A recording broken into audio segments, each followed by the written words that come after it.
Hello and welcome to my channel. My name is Shariel if you're new, and if you're returning, thank you for coming back.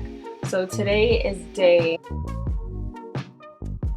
of my 21-day sewing challenge. One of the reasons I started this challenge is so that I finish what I start when it comes to my sewing projects.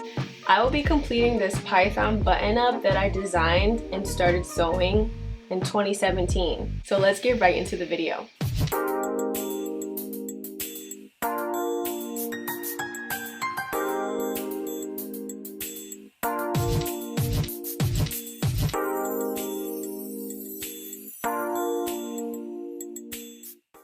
Southern Connecticut State University is where I participated in my first college fashion show. The fashion club is called Face, and I had about 16 models that wore one of my collections from my brand Riser Co, and I sewed all of these pieces from scratch, so I actually ran out of time because I'm only one person. One of those pieces that I didn't get to complete was the Python button-up, and on the model it looks finished, but it's actually on her with sewing pens to keep it closed, and also the bottom isn't hemmed.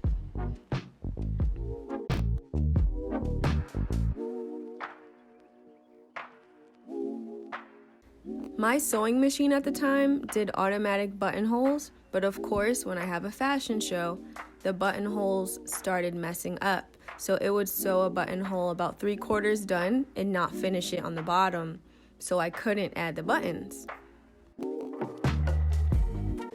At the time, I did not have the money to buy a new machine, but now I have a new machine and I'm going to use it to zigzag stitch the buttonholes closed.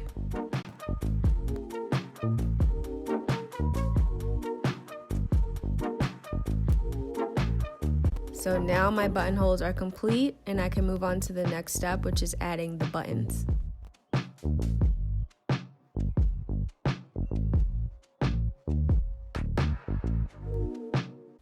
With a seam ripper, I'm going to open up these buttonholes.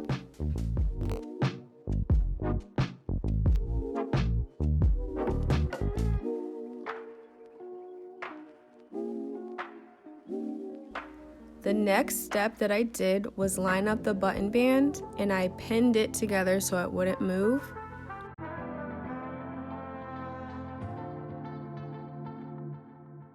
What I'm going to do is open up the buttonholes and use chalk to dot inside of them, and that's where I'm going to be placing the buttons.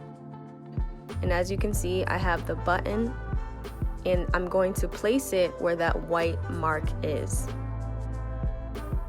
Under my presser foot, I'm going to put the button, and I'm going to zigzag stitch the buttons onto the shirt. These are the buttons all sewn on the shirt.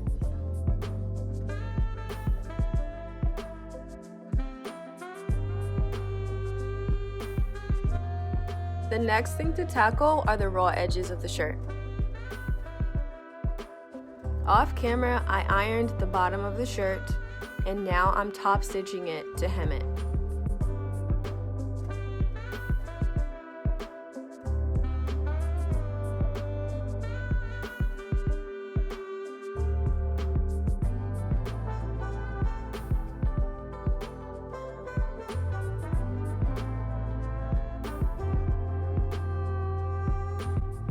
This is the finished hem.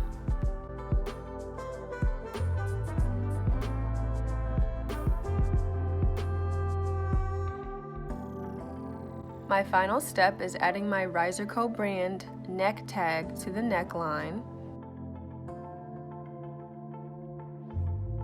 What you don't want to do is what I did. I sewed a white tag with black thread because I was too lazy to change the thread. Don't be like me, because it looks ghetto.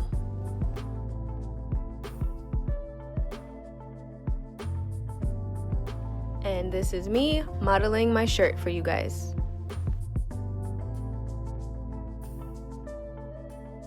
If you got this far in my video, thank you so much. If you enjoyed this video, give me a thumbs up.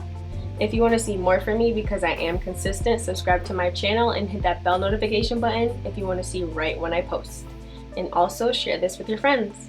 Thank you so much. Once again, you are appreciated.